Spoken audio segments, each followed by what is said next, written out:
മദ്രസകളിൽ വന്ദേ മാതരം പൂർണ്ണമായി ആലപിച്ചാൽ ആകാശം ഇടിഞ്ഞു വീഴില്ലെന്ന സുപ്രധാന വാക്കാലുള്ള പരാമർശവുമായി കൊൽക്കത്ത ഹൈക്കോടതി പശ്ചിമ ബംഗാളിലെ മദ്രസകളിൽ വന്ദേ മാതരം നിർബന്ധമാക്കിക്കൊണ്ടുള്ള സർക്കാർ ഉത്തരവിനെ ചോദ്യം ചെയ്തുകൊണ്ടുള്ള പൊതു താൽപ്പര്യ ഹർജി പരിഗണിക്കവെയാണ് കോടതിയുടെ ഭാഗത്തുനിന്ന് ഈ നിരീക്ഷണം ഉണ്ടായിരിക്കുന്നത്. ആക്ടിംഗ് ചീഫ് ജസ്റ്റിസ് തപപ്രദ ചക്രവർത്തി, ജസ്റ്റിസ് പദാർത്ഥ സാരഥി സെൻ എന്നിവരടങ്ങിയ ഡിവിഷൻ ബെഞ്ചാണ് കേസ് പരിഗണിച്ചത്. മദ്രസകളിൽ വന്ദേ മാതരം പൂർണ്ണമായി ആലപിക്കാൻ നിർദ്ദേശിച്ചുകൊണ്ട് എന്താണ് സംഭവിക്കുക എന്നും മദ്രസകളിൽ ഇത് ആലപിച്ചാൽ ആകാശം ഇടിഞ്ഞു വീഴില്ലെന്ന് കോടതി വ്യക്തമാക്കി. ക്രിസ്ത്യൻ മാനേജ്മെൻറ്റുകൾക്ക് കീഴിലുള്ള വിദ്യാലയങ്ങളിൽ എല്ലാ വിഭാഗത്തിൽപ്പെട്ട വിദ്യാർത്ഥികൾ പ്രാർത്ഥനകളിൽ പങ്കാളികളാകുന്ന ഉദാഹരണവും ഡിവിഷൻ ബെഞ്ച് ചൂണ്ടിക്കാട്ടി. ഇന്ന് എൻ്റെ മതത്തിലല്ലാത്ത ഒരു വരി ചൊല്ലാൻ എന്നോട് ആവശ്യപ്പെട്ടാൽ എന്ത് സംഭവിക്കും? ഞാൻ ആ മതത്തിൽപ്പെടാത്ത ആളായി മാറുമോ? സ്വർഗം ഇടിഞ്ഞു വീയൊന്നുമില്ല എന്ന് കോടതി വാക്കാൽ നിരീക്ഷിച്ചു.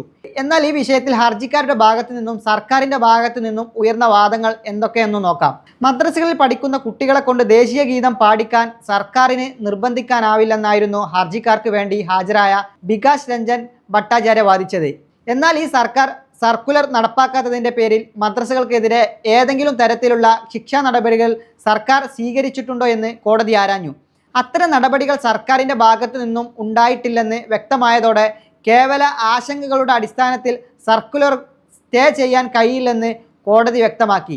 സംസ്ഥാന സർക്കാരിനു വേണ്ടി ഹാജരായ additional solicitor general Dheeraj Kumar Trivedi വിശദമായ സത്യവാങ്മൂലം സമർപ്പിക്കാൻ സമയം ആവശ്യപ്പെട്ടു. ഇതിനെ തുടർന്ന് കോടതി കേസ് കൂടുതൽ റിപ്പോർട്ട് സമർപ്പിക്കാൻ സർക്കാരിന് നിർദ്ദേശം നൽകി മാറ്റിവെക്കുകയാണ് ഉണ്ടായത്.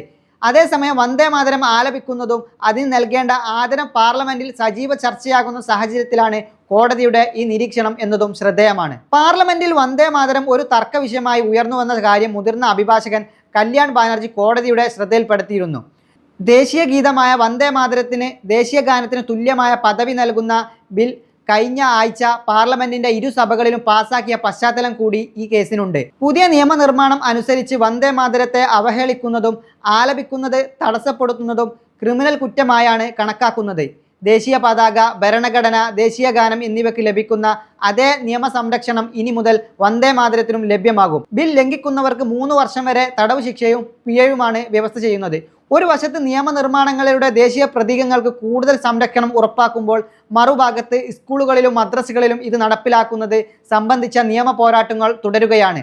സർക്കാരിൻ്റെ വിശദമായ സത്യവാങ്മൂലത്തിന് ശേഷം കൊൽക്കത്ത ഹൈക്കോടതി ഈ വിഷയത്തിൽ കൂടുതൽ തീരുമാനം കൈക്കൊള്ളും. Way2Nikah.com, the exclusive Muslim matrimonial site.